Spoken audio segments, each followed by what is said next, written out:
Hi everybody, it's me Willow. Welcome back to my YouTube channel. We're back with another fun video for all of you guys to enjoy. Today we're going to be talking about the movie The Moment, which is starring Charli XCX. It's a mockumentary of BRAT's summer and Charli XCX World Arena tour for her BRAT album. So I went and saw this last night at the Cineplex and I had a lot of fun with it. Actually did like a double movie. I did Send Help and then I watched The Moment and had such a great time. And The Moment was lots of fun. Definitely a couple moments where it was some dips, but I would say throughout I had a really good energy and it was very vibrant and on the nose and funny. So I was having a great time as somebody who went to the Sweat Brat tour a couple summers ago. Like, I was definitely the target demographic for this film, and I would say I was smushed between two other like 20 something year olds as well. So, obviously, the 20 somethings were coming out to represent for Miss Charli XCX. I had lots of fun. I think the beginning is definitely very grapping. We have like two flash warnings, so definitely be aware if you guys are sensitive to lights and triggers of like sensors, maybe towards like seizures or something. Like, this is definitely not the movie for you because there are some quite intense moments at the very beginning of the film. So I don't know, I guess you could maybe try and skip the first 5 minutes of the film, and then there's just a couple graphics throughout that are a little spontaneous but aren't as intense with the flashing. So I don't know, like, I guess it depends on your level of severity of how much it would affect you. But the beginning is definitely the most intense. And I guess, yeah, it's kind of throughout the film, like they're testing during rehearsals the different strobe lights they're going to use in the concert. There's a couple different moments like in the middle chunk where they're practicing that. So I feel like that would affect people. So they have two separate warnings. They had one from Cineplex, and then the film has its own like flash warning at the very beginning. And then we kind of go into this like Charli XCX like music video. It's like very brat coded. She's like on the ground, dirt and grime, and all the strobes are going crazy.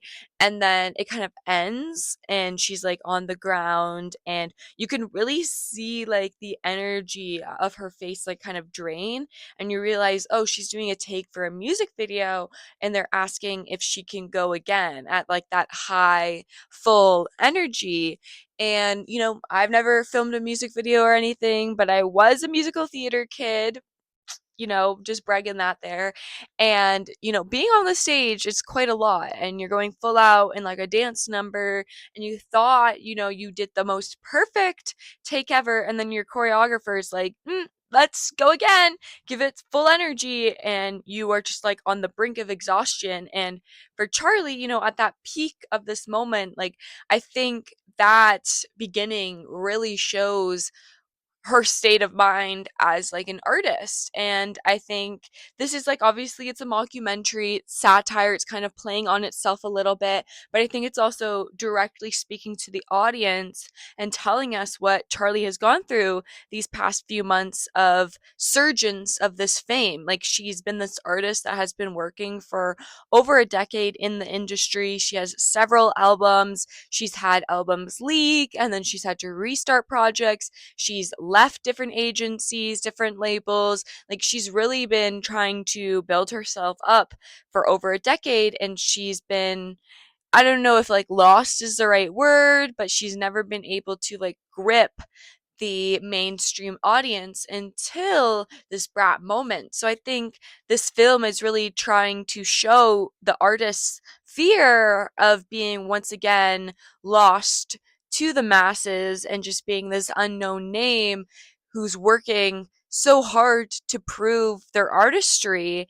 and she feels like she's going to be forever stuck in this brat moment, and at the same time she doesn't want to let it go because of the fear of being irrelevant and maybe never being recognized for her talent again. So I think this play is like very smart.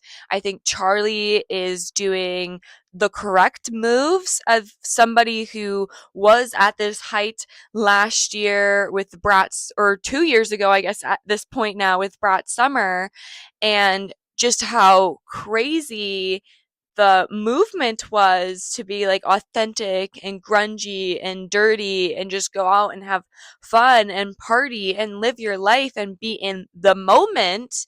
And it's a moment, you know? We will flash forward in time, we will move forward from this moment, but will we still understand this authenticity of this artist, Charli XCX? So I think the film is asking a lot of interesting questions and showing us a lot of interesting scenes of how artists can build up to be this, mega star, but then when you break it down behind the scenes, they are just exhausted and they don't know who they are. And I think this documentary shows that really well, especially with Charli, and like how if you know Charli very well as an artist, like I've been following her for quite some time, like since I was in high school, and like at least since like the boys era, I've been following her. And she, each of her eras, has some cohesion, but I feel like they are kind of different. And that can be said about any artist. Like they kind of, especially female artists, they kind of have to remake themselves each album cycle for the fans to, keep hold of them, to think they're relevant. I think that's a whole nother conversation for another day. But I think the topic of Charli not knowing who she is and feeling so subjugated by this brat, and like, oh, should I make a brat Kit Kat? Should I make a brat Pret? Should I like what more of this capitalist nature can we, grasp on before the moment is over? And people keep asking Charli what she wants to do, and she's literally like, I don't know. Like people just keep pushing stuff on me, and Brat was mine. I made it all by myself, and now people are like taking it away from me and claiming it as their own. And I think she has a genius scene in a car after there's been this like dramatic moment at a rehearsal and everything's just not going her way, and she's feeling very isolated and pushed down on. So she leaves with her manager Tim, who is played by Jamie Demetrio. I think that's how you say his last name. He's been in a lot of great stuff. He's was in Fleabag, so it was really funny when he like turned up here as her manager Tim, and they're in the car together, and Charli just kind of has a full little, emotional break, and she's just like, I can't do this anymore. Like I don't know, people keep pushing me each way and I don't know who I am. People keep asking me what I want to do and I don't know. I made this album with all this passion and artistry. I made it by myself, and now people don't trust my own opinions of how I should create my tour and my movie tour and everything. And she's just like fully letting it go. And I feel like that was a really beautiful moment and really telling us who she is as an artist, and just feeling all this pressure and emotional baggage of just she has to make all these decisions, yet nobody is trusting her decision. And she's the one who got them there. She's the one who brought this full image forward, and now they want to just change it because it's not marketable. It's not for the masses. It's not like family friendly. So let's just change it all, even though she rose it to stardom. So I think that's really interesting. And then her playing off the Johannes character, played by Alexander Skarsgård, again, casted so brilliantly. He is so hilarious in this role. I also love his assistant, who is played by, I'll put her name here. I don't know what her name is, but I thought she was hilarious too. Kind of just like this mute character who is just always there, very attentive, and is kind of like pushing the boundaries of these people, specifically Charli XCX, just like being like too overbearing, listening too much in her personal space, and kind of bringing not like a diva moment out, but like this film almost like wants to characterize Charlie XCX as a diva, but it's more like a human moment. Like she's just feeling so overwhelmed, people just like over her shoulders, and she feels like, she has the right to speak up and say that she's not comfortable, but then she feels guilty afterwards. So I just feel like the whole Johannes and his assistant's character is like so fantastic, and just how they like try and take over Haley Bennett Gates, his whole creative director decisions over the tour, and they just want to make it marketable. I think it's hilarious and just like irritating at the same time because I'm so team Celeste. I love Haley Bennett Gates, and I think she gets such an amazing moment to shine. I've been following Haley for quite some time as well, since her Viceland days with her little investigative journalist fashion show. I was a big fan of that. I watched both seasons of it when it was running on Viceland, and now she's been popping up in a lot of different films. Like she was in Challengers. She's been in quite a few things the last like 3 years, but this is really her biggest role. She's got to shine, and I'm just so ready for the Haley Bennett Gates like resurgence. Like when people start to realize, like, I'm just so excited. I've been here since day one. I'm ready for her to shine. And well, I guess she did Atropia. She like won. I'm like just realizing this now. She's not in Atropia. She like directed Atropia, and she won like the Sundance Award last year. So like she's really like, people know her in the industry. She's making the rounds. I feel like she's in this like kind of young up and coming talent. So I'm very excited for more of her. I just really enjoyed her, and I think Celeste was my favorite character in this. Somebody who I really aspired to be in this creative control, making a lot of these big decisions and working hand on hand with the artist and trying to capture their vision. Definitely something I really do inspire towards. So this is obviously kind of modeled off Terrence O'Connor, I believe is his name, which is Charlie XCX's real creative director. So I feel like maybe this is kind of like a spoof off of him in real life. So I wonder what their relationship, and if there was some sort of like combativeness when they were, developing the BRAT tour. Obviously, I don't really think Johannes is real. Like he's kind of like the whole spoof of the film, and like the whole Apple Music wants to make the documentary, and we get to see that at the end because Charlie kind of compromises her vision because she kind of justifies it as like destroying the era. So then that's kind of like my criticisms. I would feel like maybe like the middle half of the film does kind of dip.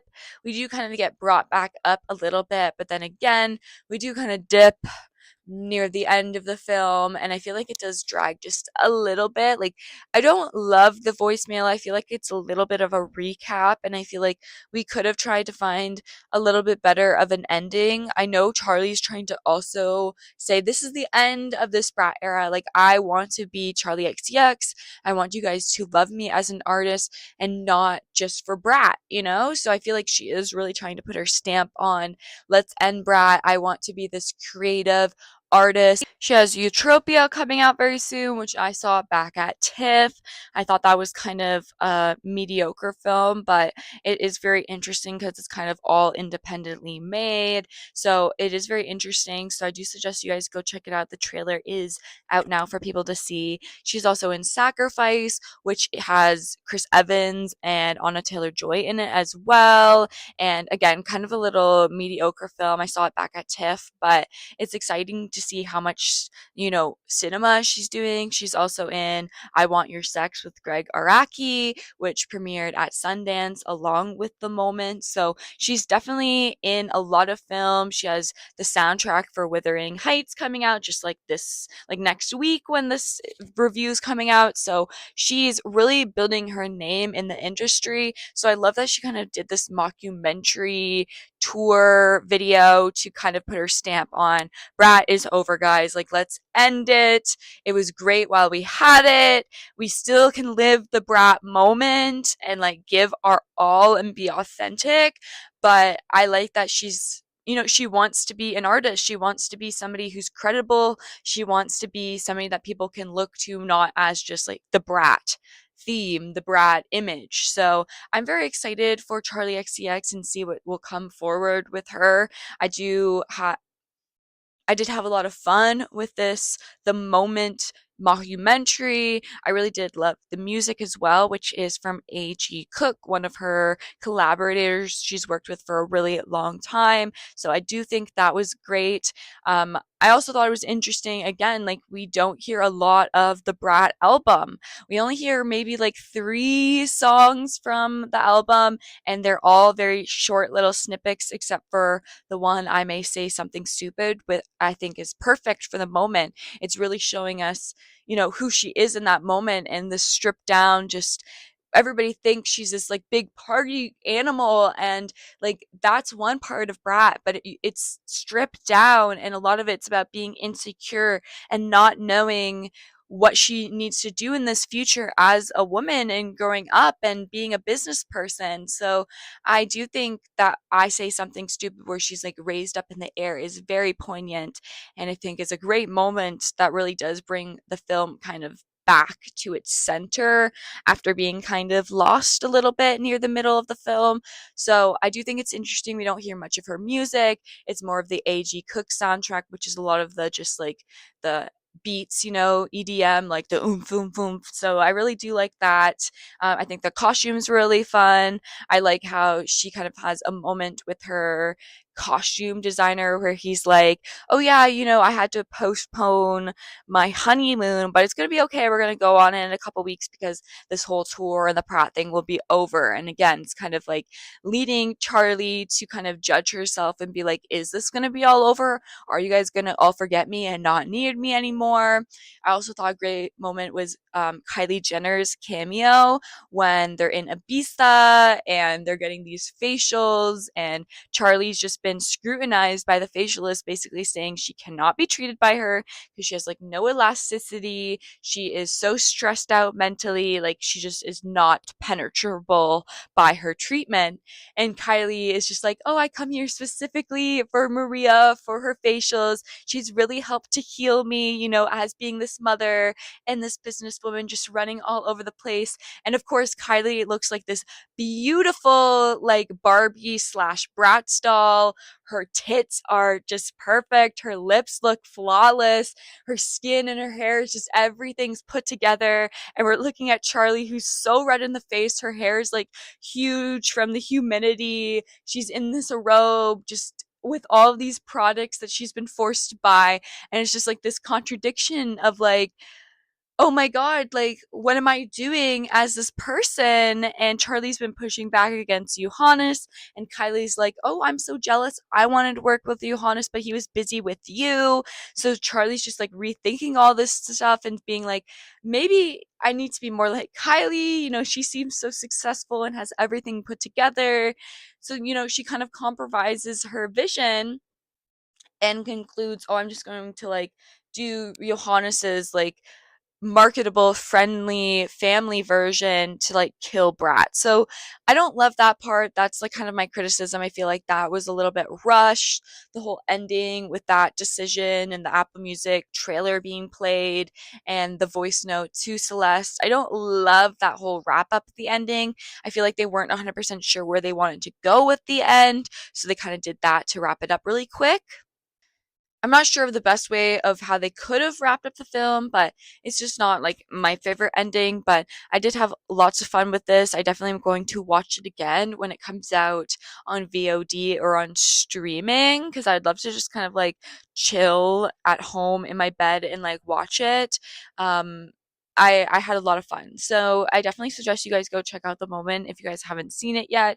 Cineplex for another 2 weeks, I believe, has $5 Tuesdays here in Canada, and that's how I watched it. I saw this for $5, guys. So go check it out. And the theater wasn't even full. So definitely a great little moment if you guys are a big little Charli XCX fan, if you're a music fan, if you guys like maybe like Spinal Tap or any other kind of like concert mockumentary, like maybe like Pop Star, the Andy Samberg mockumentary. I feel like you guys would enjoy this mockumentary. I feel like it's very on the nose. And again, like I'm excited for Charli as an artist for her to grow and expand upon her media and what she'd like to do in the future. So I'm very excited to see what happens and how this pushes her out more into the ether. So yeah, let me know what you guys thought of the moment if you guys have had a chance to go see it. If you enjoyed my review, please give it a thumbs up. And like I said, comment down below. Let's have a discussion. What's your favorite Charli XCX song? What was your favorite moment from the film? Your favorite joke? I would love to hear. Let's have that conversation down below. If you guys like my videos and are interested in more film reviews, make sure you hit the subscribe button and the post notification button so you don't miss out on any of my content. I post a lot of reviews. I'm also posting awards predictions and awards reactions as we're in the middle of awards season. The Oscars is coming up even closer, guys. We're like a month away until the Oscars. So make sure you guys are subscribed and have the post notifications on so you don't miss out on any of the action. And thank you guys so much for all the engagement. I'm also on all other social media platforms. I'm on Letterboxd, Serialized, Instagram, TikTok, and also the Awards Expert app. So find me all at Willow D Steele on those platforms. So thank you guys so much for the support and the engagement as it really pushes me out into the algorithm and helps me to grow my cinema loving community. So thank you guys so much for joining. I am so excited for my next video. And until then, keep getting lost in film, guys. Bye.